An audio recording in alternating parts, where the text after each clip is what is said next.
Selamat siang pemirsa, inilah headline news pukul 14 waktu Indonesia Barat. Kejaksaan Agung memastikan akan mendalami peran bank lain yang belum terjerat kasus dugaan rasuah terkait kredit fiktif di PT Sritex serta adanya peran pihak lain. Direktur Penyidikan Jampitsus Abdul Qohar menyatakan baru Bank DKI dan Bank BJB yang ex-pejabatnya dijadikan tersangka dalam kasus ini. Menurutnya pihak lain bisa menjadi tersangka jika ada bukti baru. Nggak apa-apa, cukup.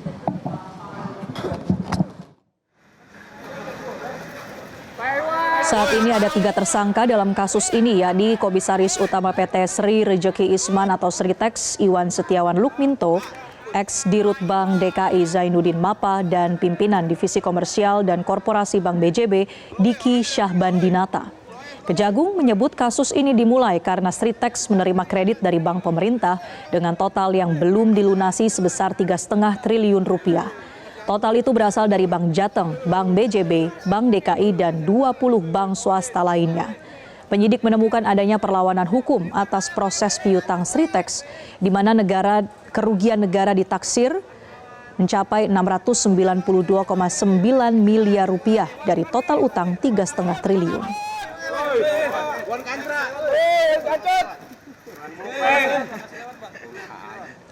Direktur Penyidikan Jampitsus Abdul Qohar menyatakan baru Bank DKI dan Bank BJB yang ex-pejabatnya ditetapkan sebagai tersangka dalam kasus ini. Menurutnya pihak lain bisa saja menjadi tersangka. Dan untuk mengetahui perkembangan kasus dugaan korupsi kredit Bank Sritex, Bank untuk Sritex, kita akan bergabung dengan jurnalis Metro TV Rizky Naziah langsung dari Kejaksaan Agung. Rizky, apakah ada perkembangan terbaru terkait dengan penyidikan yang digelar oleh Kejaksaan Agung saat ini? Ya, baik Marcel dan juga pemirsa, betul sekali saat ini saya sedang berada di Kejaksaan Agung Republik Indonesia, di mana pada hari ini untuk perkembangannya sendiri saat ini memang masih diperiksa saksi dari kasus penerbitan kredit di PT Sritex Indonesia, yang mana untuk saksi-saksi yang diperiksa ini ada dari bank yang memang berhubungan dengan kasus ini.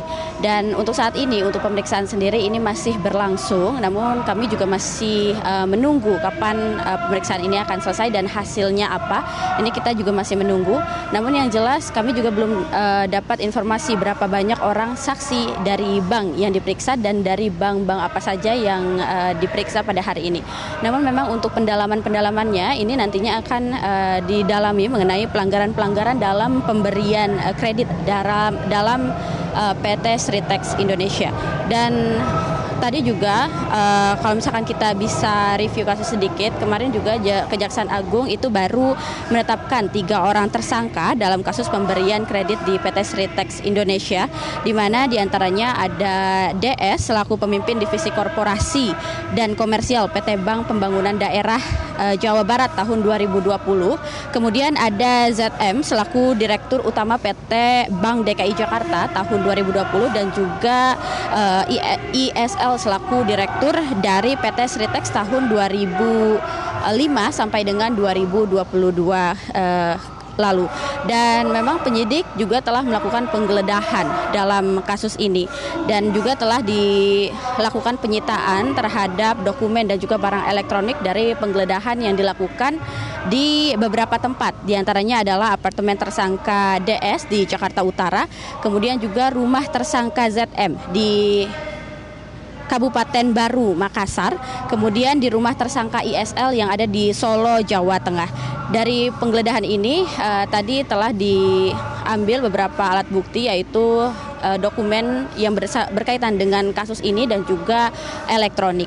Dan juga dalam pemeriksaan ini sebelumnya itu telah dilakukan pemeriksaan kepada 46 orang saksi dan 1 saksi ahli. Dan kemarin juga ada penambahan 6 orang saksi lagi yang diperiksa oleh Kejagung, dan hari ini juga ada orang yang diperiksa. Untuk total keseluruhan itu dari kemarin infonya itu ada 52 orang saksi telah diperiksa dan 1 orang ahli juga diperiksa dalam kasus ini. Dan dalam pemeriksaan saksi itu ditemukan bahwa penyidik menemukan adanya tindak pidana korupsi yang menyebabkan kerugian negara berupa pemberian kredit dari beberapa bank pemerintah kepada PT Sritex dengan nilai kerugian 692 miliar rupiah. Dan hingga kini Sritex juga masih memiliki utang yang belum dibayarkan kepada bank-bank yang memang telah berhubungan dengan kasus ini, yaitu sebanyak 3.588 miliar rupiah, dengan rincian Bank Jateng itu sebesar 395 miliar, kemudian Bank BJP sebesar 543 miliar, kemudian Bank DKI sebesar 149 miliar, dan Bank BNI, Bank BRI, dan LPEI itu sebesar 2,5 miliar rupiah. Dan untuk informasinya, berikut informasi yang dapat saya sampaikan. Marcel, kembali ke Anda di studio. Jelajahi cara baru mendapatkan informasi. Download Metro TV Extend sekarang.